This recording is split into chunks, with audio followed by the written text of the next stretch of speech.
the 2016 State of the Chamber Address. My name is Reinbolt, and I am just beginning my third year as the president of your chamber. Since 1915, the Orrville Area Chamber of Commerce has been opening doors for businesses and organizations in our area. The chamber celebrated her centennial year in 2015 by reflecting on 10 decades of the history of doing business in Orrville.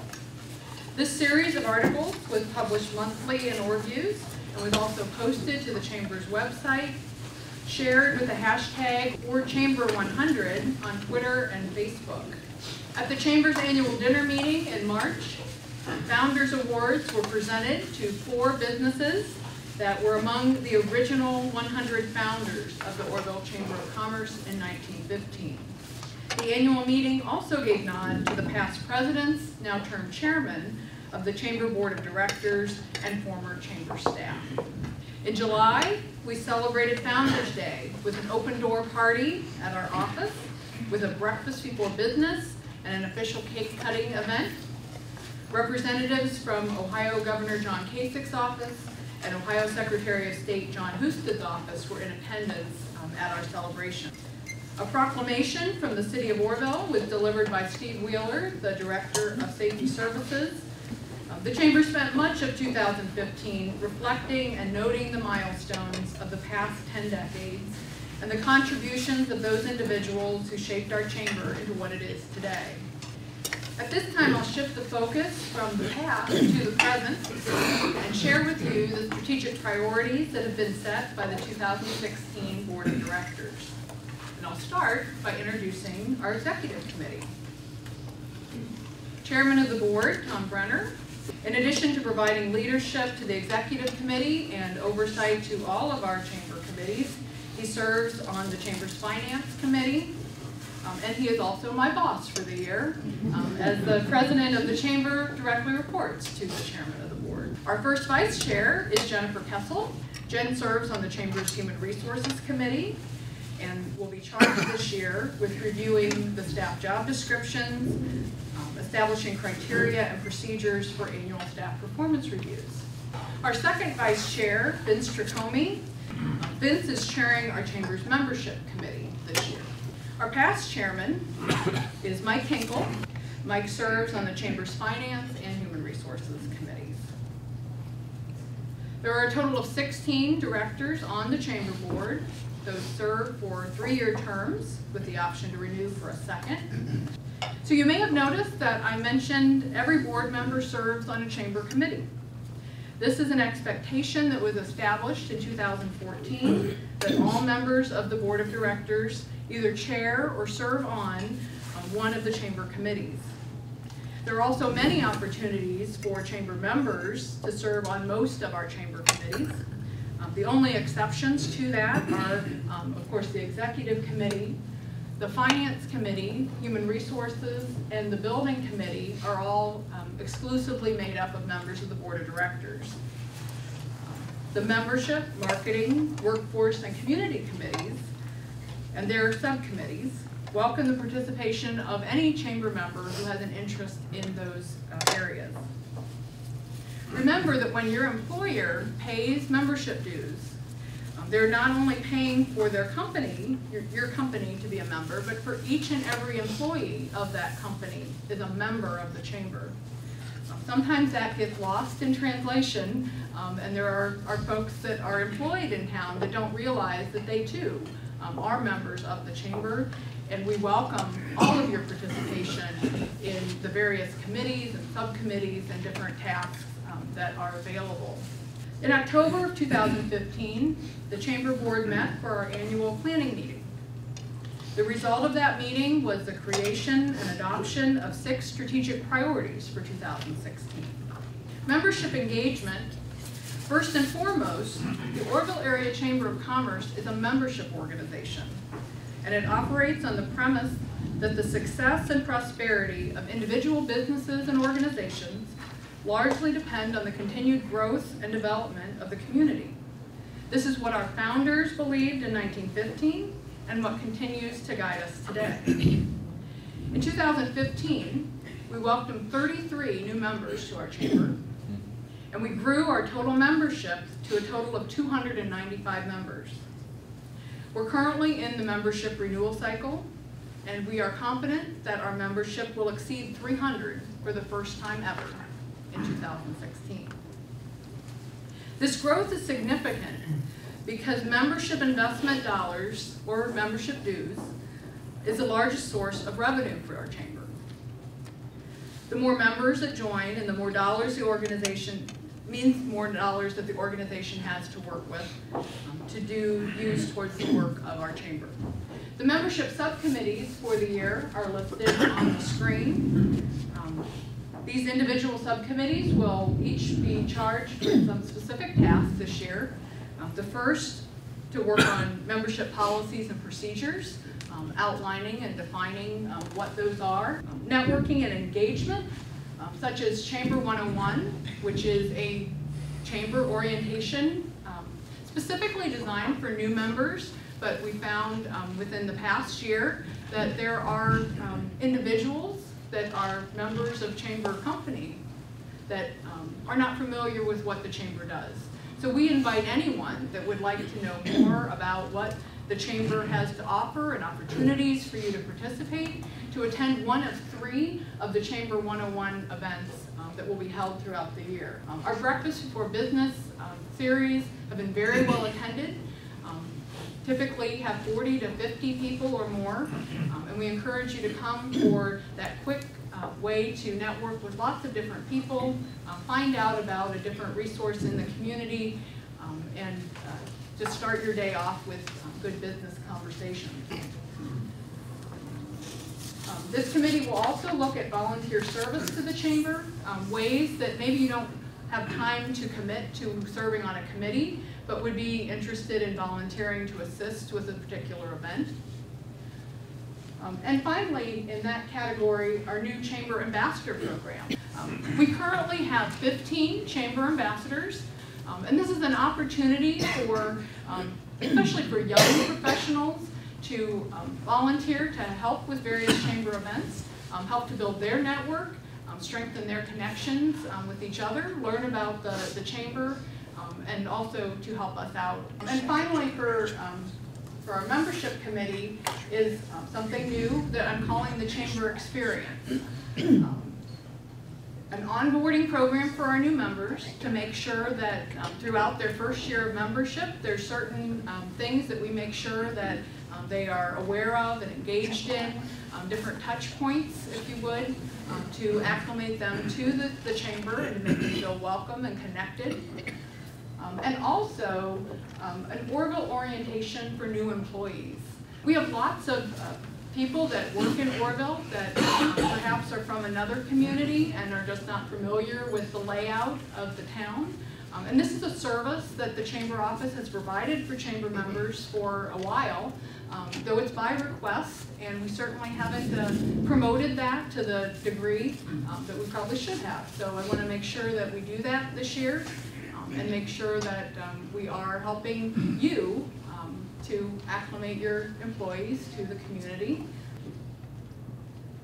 So like I said, we are very thankful for your chamber membership. And these were postcards that went out to the primary contact for your organizations around Thanksgiving time, and it was also posted on our social media. But I wanted to introduce you to Stephanie Smith, who is our office manager. She just started with the chamber in August, and actually this was her very first day of work. And the picture was taken at our Founders Day event. Jen Epling, who is a membership and marketing coordinator, who is with us this afternoon. She just hit her 1-year milestone, so we are glad to have her on board with us. And then, of course, myself on the end there. Our next strategic priority is in regards to marketing the chamber brand. Perception is reality, and we are concerned about how the chamber is perceived by our members and also by the general public.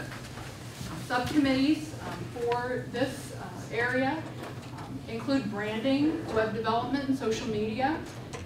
How do we portray our elevator speech? What are the key things that truly define who we are as an organization that every member of the organization can identify with and that brings an image to mind when they hear that. Communicating through all the different media sources that are available to us and being consistent in those communications, having that consistent messaging, look and feel, and all of the things that come from the chamber.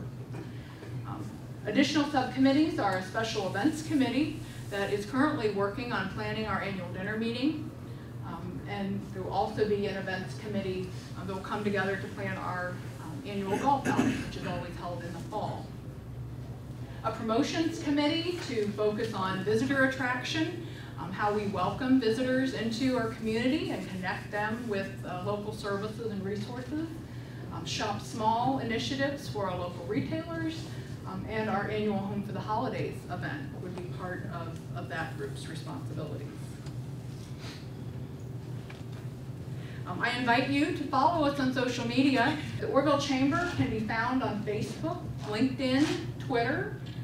Of course, our website is listed below. Workforce support. This is a hot topic among employers throughout our area and will continue to be a pressing concern for years to come. If our local employers cannot find the workers that they need to do the jobs that are required in their respective industries, then those employers will need to make decisions about where they will be able to find those employees. And it may not be Orrville, or Wayne County, or Ohio. So what we need to do here is to just be conscientious of what it is that, how we can serve all of our employers in helping to identify that well-trained workforce.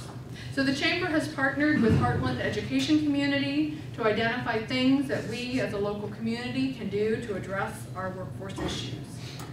These subcommittees include education and business connections, partnering with our friends with the Wayne Economic Development Council, with the Worcester Area Chamber of Commerce on the National Manufacturing Day, which is held on the first Friday in October.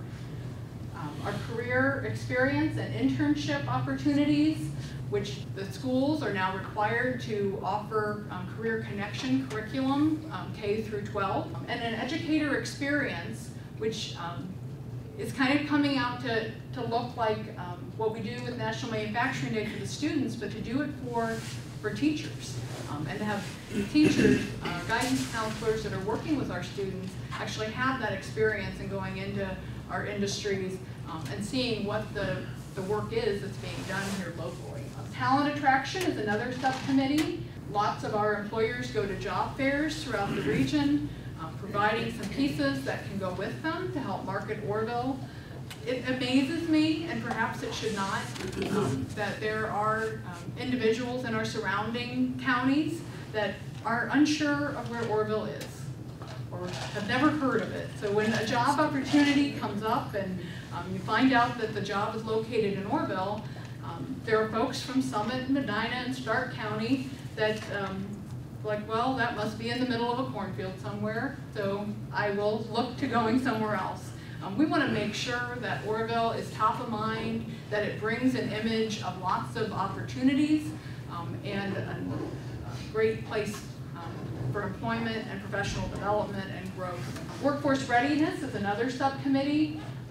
This will focus on those folks that are underemployed or unemployed and help develop the skills that they need to successfully enter the workforce. We are entering into a time period where there will be a workforce shortage. There are more people retiring and leaving the workforce than there are entering. So we need everyone who has the ability to work to be able to do so. And there obviously are some barriers for some folks. If there are some things that we can do to help support and to move them into a position where they can have employment, that will be a win-win for all of us. And then finally, the Orrville Area Human Resource Forum. This started with a survey of our local human resource managers in August, presented the results and identified some key areas that this group, the human resource managers, felt needed to be addressed. And then we followed up in December with a breakfast forum that focused on one topic of interest, which was how do you use LinkedIn for talent attraction? And it also established the Orrville Area Human Resource LinkedIn group for connections and conversations between our local human resource managers.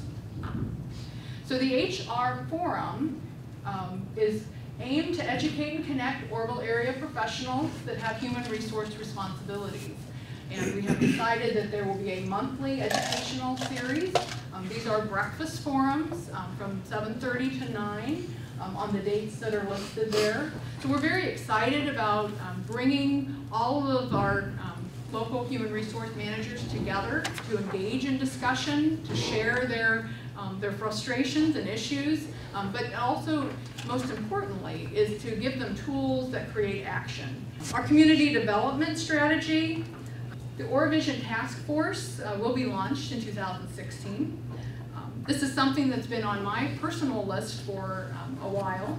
It's a discussion that needs to happen, and is one that has taken some time to identify those individuals in the community that truly have a passion and a vision for how to make some change started, how to get started on making some changes.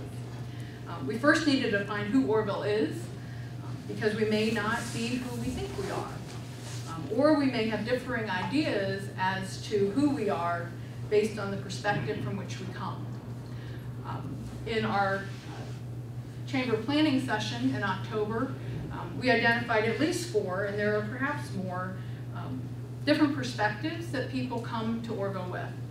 One is the lifer, the person that was born here, raised here, lives here, and continues to be here. A boomerang, who is someone who grew up here, went away and came back. A transplant, someone who had no ties to Orrville and has found their home here and established roots and established businesses, and now is a thriving part of our community. And our commuters, both those that come into work to Orrville every day and those that leave Orrville to work every day.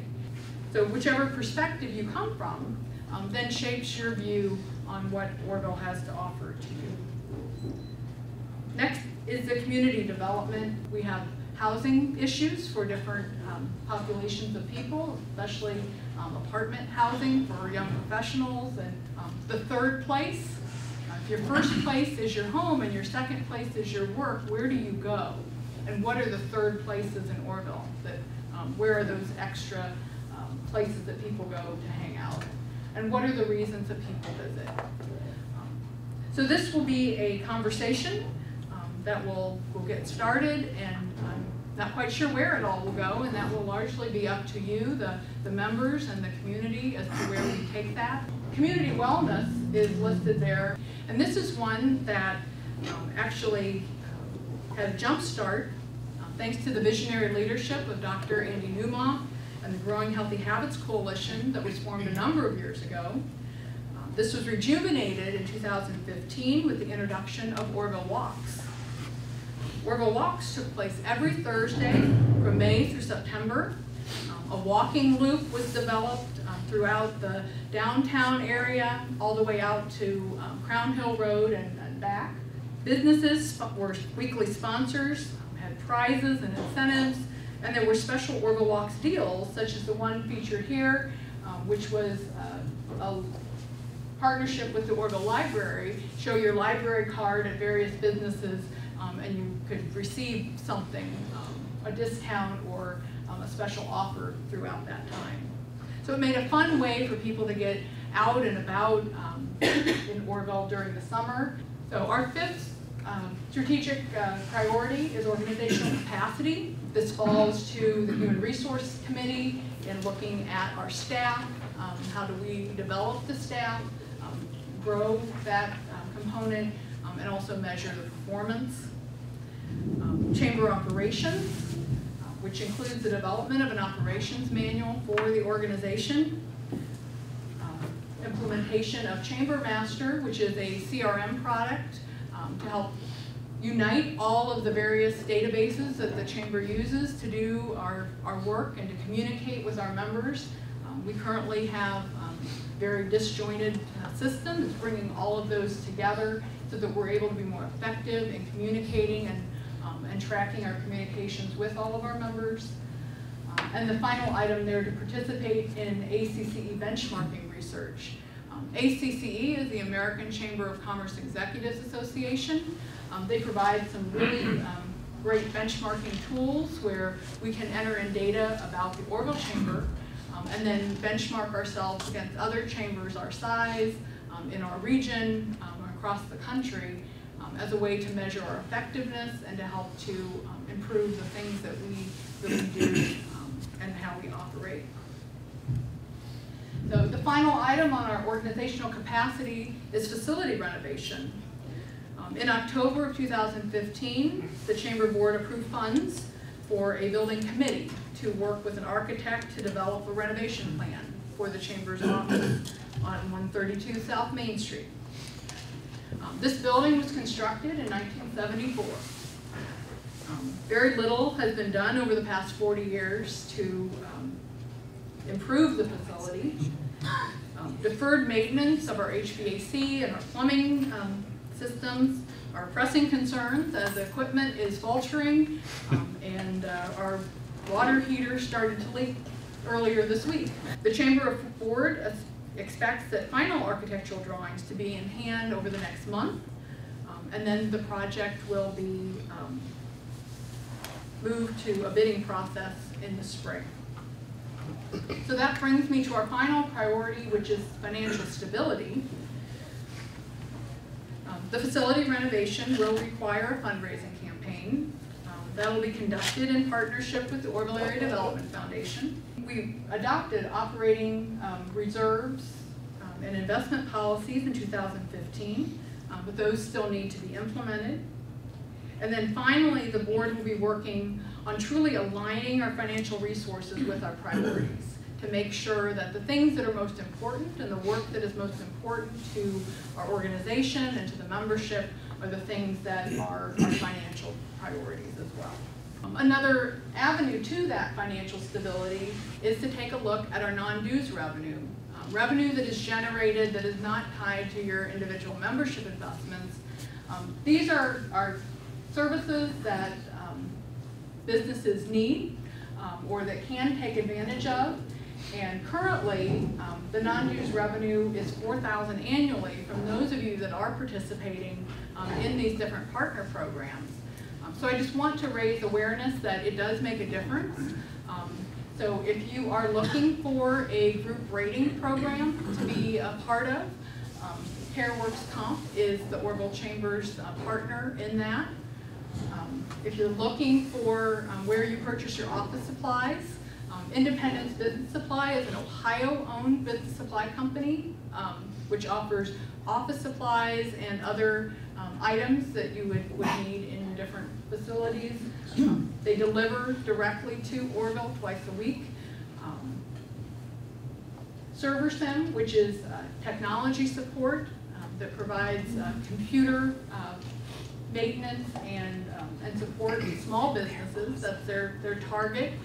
The Chamber office currently uses them. And then the final item is our Anthem and Blue Cross Blue Shield Chamber Saver discount for those of you that may benefit from purchasing health insurance through this program. All of these different companies, for any chamber member that purchases through them, we receive revenue for your participation. So the more members that participate, the more non-dues revenue can come back to the chamber that we can then put back into programs and services that benefit you. I'll conclude my remarks this afternoon with an introduction of the Horizon Initiative that I mentioned earlier. The Chamber Board will allocate 20 minutes during our monthly meetings discussion on the Horizon Initiatives. These are 8 influences shaping the next decade for Chambers of Commerce.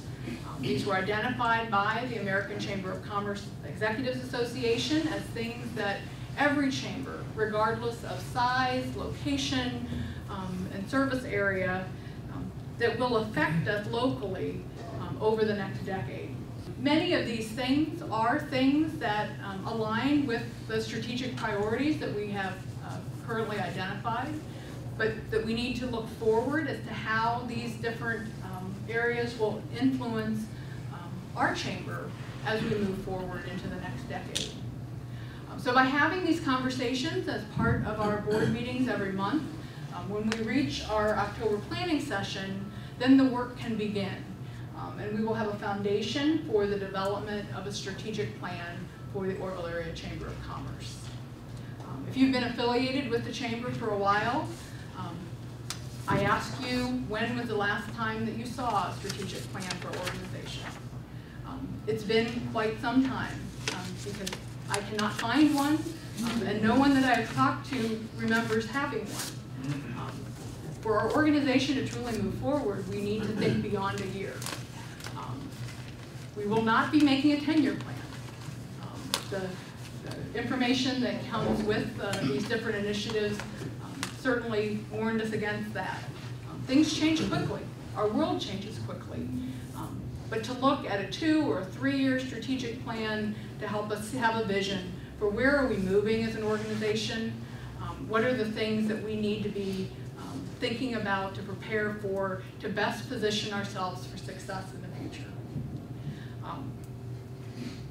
We will find ways to share the information that the board is discussing, some of the highlights from our discussions with you, the membership, so that you can also have an opportunity to think about these as we go through the year and to offer your feedback. As we are always better together, so the more people that are involved with helping to shape these ideas and to contribute, better that our plan will be in the end.